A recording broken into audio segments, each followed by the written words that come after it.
ಮೃತದೇಹವನ್ನು ಸಾಗಿಸಲು ಆಂಬ್ಯುಲೆನ್ಸ್ ಇಲ್ಲದ ಕಾರಣ ಮೃತಪಟ್ಟಿರುವ ವೃದ್ಧರ ಮೃತದೇಹವನ್ನ ತಮ್ಮೂರಿಗೆ ದ್ವಿಚಕ್ರ ವಾಹನದಲ್ಲಿ ತಮ್ಮ ಮಕ್ಕಳು ತೆಗೆದುಕೊಂಡು ಹೋದ ಹೃದಯ ವಿದ್ರಾವಕ ಘಟನೆ ಪಾವಗಡ ತಾಲೂಕಿನ ವೈಎನ್ ಹೊಸಕೋಟೆ ಸಮುದಾಯ ಆಸ್ಪತ್ರೆ ಕೇಂದ್ರದ ಬಳಿ ಬುಧವಾರ ಮಧ್ಯಾಹ್ನ ಸುಮಾರು 1 ಗಂಟೆಯಲ್ಲಿ ನಡೆದಿದೆ.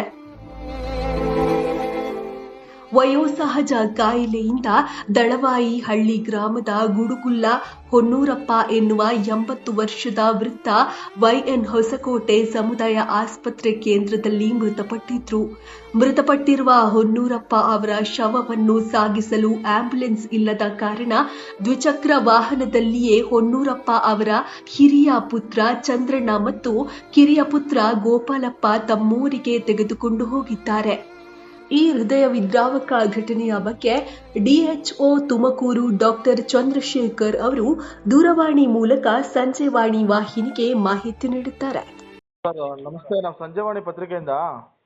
ಸರ್ ಹೇಳಿ. ಬೆಳಿಗ್ಗೆ ಆಂಬುಲೆನ್ಸ್ ಸಿಗದೆ ಒಂದು ಬಾಡಿನ ಬೈಕಲ್ಲಿ ತೊಗೊಂಡೋಗಿದ್ದಾರೆ ಅಂತೇಳಿ ಸುದ್ದಿ ಆಗಿದೆ. ಈಗ ನಾನು ಇಲ್ಲೇ ಇದ್ದೀನಿ ಸರ್, ವೈಎನ್ ಹೊಸಕೋಟೆಲ್ಲೇ ಇದ್ದೀನಿ. ಬಂದಿದ್ದೀನಿ, ಅದನ್ನ ವೆರಿಫೈ ಮಾಡಕ್ಕೆ ಬಂದಿದ್ದೀನಿ.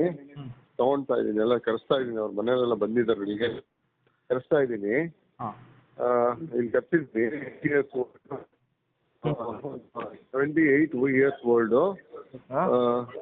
ಮೆಂಟಲಿ ರಿಟಾರ್ಡೆಡ್ ಅವರು. ಈಗ ಅವರು ಬರುವಾಗ 108 ಅಲ್ಲೇ ಕರ್ಕೊಂಡ್ಬಂದಿದ್ದಾರೆ, ನಮ್ಮ 108 ಅಲ್ಲೇ ಕರ್ಕೊಂಡ್ಬಂದಿದ್ದಾರೆ.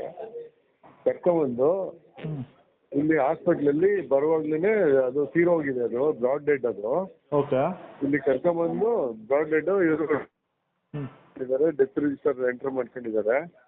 ಮಾಡ್ಕೊಂಡಾದ್ಮೇಲೆ ಮತ್ತೆ ಅವರು ವಾಪಸ್ ಹೋಗ್ಲಿಕ್ಕೆ 108 ಕೊಡಿ, ಗಾಡಿ ಕೊಡಿ ಅಂತ ಇದನ್ನು ಗಲಾಟೆ ಮಾಡಿದ್ದಾರೆ.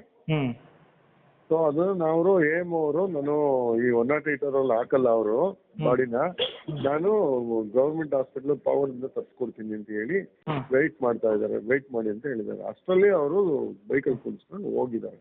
ಆಂಬುಲೆನ್ಸ್ ಕೂಡ ಕೊರತೆ ಇದೆ ಅಂತ ಮಾತು ಕೂಡ ಕೇಳಿ ಬರ್ತೀನಿ. ಇಲ್ಲ ಇವತ್ತನ್ನೇ ಇಲ್ಲಿಗೆ ಒಂದು ಆಂಬುಲೆನ್ಸ್ ನ ನಾನು ಬೇರೆ ಕಡೆಯಿಂದ ಶಿಫ್ಟ್ ಮಾಡ್ತಾ ಇದ್ದೀನಿ. ಆಂಬುಲೆನ್ಸ್ ಇದೆ ಬರ್ತದೆ, ಸಾಯಂಕಾಲದೊತ್ತಿಗೆ ಈ ಹಾಸ್ಪಿಟ್ಲಿಗೆ ಆಂಬುಲೆನ್ಸ್ ಜಾಯಿನ್ ಆಗುತ್ತೆ. ವ್ಯವಸ್ಥೆ ಮಾಡಿದ್ದೀನಿ ಇವತ್ತೇನೆ. ಅದನ್ನ ಇಲ್ಲೇ ಬಂದು ಕೂತಿದ್ದೀನಿ, ಇಲ್ಲೇ ವೈಎನ್ ಹೊಸಕೋಟೆ ಹಾಸ್ಪಿಟಲ್ ಅಲ್ಲೇ ಕೂತಿದ್ದೀನಿ, ಎನ್ಕ್ವೈರಿ ಮಾಡ್ತಾ ಇದ್ದೀನಿ ಇಲ್ಲಿ. ಸರ್, ಇದ್ರ ಸಂಬಂಧಪಟ್ಟಂತ ಆಂಬುಲೆನ್ಸ್ ನಿರ್ವಾಹಕರ ಬಗ್ಗೆ ಏನಾದರೂ ತಾವು ಕ್ರಮ ಏನಾದ್ರು ಕೈಗೊಳ್ತೀರಾ? ಇಲ್ಲ, ಹೇಳಿದೀವಿ. ಅವರು 108 ಅಲ್ಲಿ ನಾವು ಹಾಕ್ಲಿಕ್ಕೆ, ಡೆಡ್ ಬಾಡಿ ಹಾಕ್ಲಿಕ್ಕೆ ಪರ್ಮಿಷನ್ ಇಲ್ಲ ಸರ್. ನಾವು ಯಾಕೆ ಅಂದ್ರೆ ಇಲ್ಲಿ ಪ್ರೆಗ್ನೆಂಟ್ ವುಮೆನ್ಸ್ ಡೆಲಿವರಿಗೆ ಬರ್ತಾರೆ, ಬೇರೆ ತರ ಪೇಷಂಟ್ ಬರ್ತಾರೆ, ಮತ್ತೆ ನಾವು ಈ ಫ್ಯೂಮಿಗೇಷನ್ ಮಾಡಿಸ್ಬೇಕಾಗುತ್ತೆ ಹೊಸದಾಗಿ, ಮತ್ತೆ ಅದು ಹಿಂಸೆ ಆಗುತ್ತೆ, ಎಲ್ಲ ನಮ್ಗೆ ತೊಂದರೆ, ಅದು ನಮ್ಗೆ ಪರ್ಮಿಷನ್ ಇಲ್ಲ ಅಂತ. ಅದನ್ನ ನಾನು ಈಗ ನಮ್ಮ ಆಂಬುಲೆನ್ಸ್ನೇ ಇಲ್ಲಿ ಒಂದು ಹೊಸದಾಗಿ ವ್ಯವಸ್ಥೆ ಮಾಡ್ತಾ ಇದ್ದೀನಿ. ಇವತ್ತು ಸಾಯಂಕಾಲನೇ ಮಧ್ಯಾಹ್ನದ ವ್ಯವಸ್ಥೆ ಆಗುತ್ತೆ. ಸರ್, ಈಗ ಮತ್ತೆ ಇಲ್ಲಿ ಪಾವಗಡದಲ್ಲಿ ಮೃತದೇಹ ತಗೊಂಡೋಗೋದಕ್ಕೆ ಯಾವುದೆಂತ ವಾಹನಗಳಿಲ್ವಾ? ಆ ಥರ ಇಲ್ಲ, ನಮ್ಮ ಹತ್ರ ಯಾವ್ದು ಇಲ್ಲ. ನಮ್ಮ ಹತ್ರ ಯಾವ್ದು ಆ ಥರ ಮೃತದೇಹ ಹೊಡೆಯೋದಂತಲ್ಲ, ಜನಗಳನ್ನ ಹಾಕ್ಲಿಕ್ಕೆ ಅಷ್ಟೇ ನಾವು ಇಟ್ಕೊಂಡಿದೀನಿ. ಹುಷಾರಿಲ್ಲವ್ರನ್ನ, ಎಮರ್ಜೆನ್ಸಿ ಅವ್ರ ಮಾತ್ರ. ಮೃತದೇಹ ಮಾಡಕ್ಕೆ ಯಾವ್ದು ನಮ್ಮಲ್ಲಿಲ್ಲ. ಅದು ಬೈ ರಿಕ್ವೆಸ್ಟ್ ಏನಾದ್ರು ಇದ್ರೆ, ಅವ್ರಿಗೆ ತೀರಾ ಬಡವರು ಇದ್ರೆ, ಏನಾದ್ರು ಆ ಥರ ಇದ್ರೆ ಬೈ ರಿಕ್ವೆಸ್ಟ್ ಅಲ್ಲಿ AMOs, ಅಡ್ಮಿನಿಸ್ಟ್ರೇಟಿವ್ ಮೆಡಿಕಲ್ ಆಫೀಸರ್ಸ್ ಅವ್ರನ್ನ ತಗೊಂಡೋಗಿ ಬಿಡ್ತಾರೆ. ನಮ್ಮ ವಾಹನ ಆಗ್ಬೇಕು ಆಂಬುಲೆನ್ಸ್. 108 ಅಲ್ಲಿ ಕುಣಿಸಲ್ಲ ಅವರು. ಸರ್, ಈಗ ಟೋಟಲ್ ಎಷ್ಟು ಆಂಬುಲೆನ್ಸ್ ಇದೆ ಸರ್ ಅಲ್ಲಿಗೆ? ಈಗ ಅದನ್ನು ಚೆಕ್ ಮಾಡ್ತಾ ಇದ್ದೀನಿ, ಈಗ ತಾಲೂಕಲ್ಲಿ ಚೆಕ್ ಮಾಡ್ತಾ ಇದ್ದೀನಿ.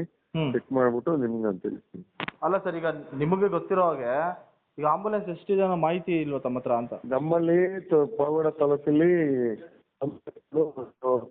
4 ಇದಾವೆ. 4 ಆಂಬುಲೆನ್ಸ್ಗಳು 108 ಇದೆ ನಮ್ಮ ಪಾವಗಡ ತಾಲೂಕಿನಲ್ಲಿ. 108.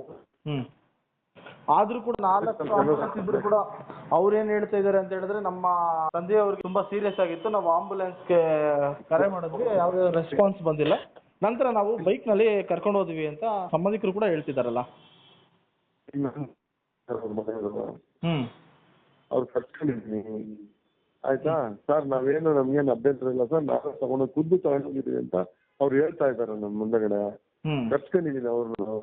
ಅವ್ರ ಮಗು ಬಂದಿದೆ ಸಹ ಬಂದಿದೆ ಇಲ್ಲಿಗೆ. ಅವ್ರು ಇನ್ನೊಂದು ಏನಾದ್ರು ಸಾವಾಗಿದೆ ಅಂತ ಯಾವ್ದಾದ್ರು ಪಾವಗಡ ತಾಲೂಕು ಎಷ್ಟು ಹಿಂದುಳಿದ್ರೂ ಇಂತಹ ಹೃದಯ ವಿದ್ರಾವಕ ಘಟನೆಗಳು ಮತ್ತೆ ಮತ್ತೆ ಮರುಕಳಿಸ್ತಾ ಇರುವುದು ಒಂದು ರೀತಿ ಆಡಳಿತದ ನಿರ್ಲಕ್ಷ್ಯಕ್ಕೆ ಹಿಡಿದ ಕೈಗನ್ನಡಿಯಾಗಿದೆ. ಸಂಬಂಧಪಟ್ಟ ಇಲಾಖೆಗಳ ಅಧಿಕಾರಿಗಳು ಹಾಗೂ ಸಚಿವರು ಇಂತಹ ಸಮಸ್ಯೆಗಳಿಗೆ ಪರಿಹಾರವನ್ನ ಕಂಡುಕೊಳ್ಳುವ ಅಗತ್ಯವಿದೆ ಎನ್ನುವುದು ಪ್ರಜ್ಞಾವಂತರ ಅಭಿಪ್ರಾಯವಾಗಿದೆ.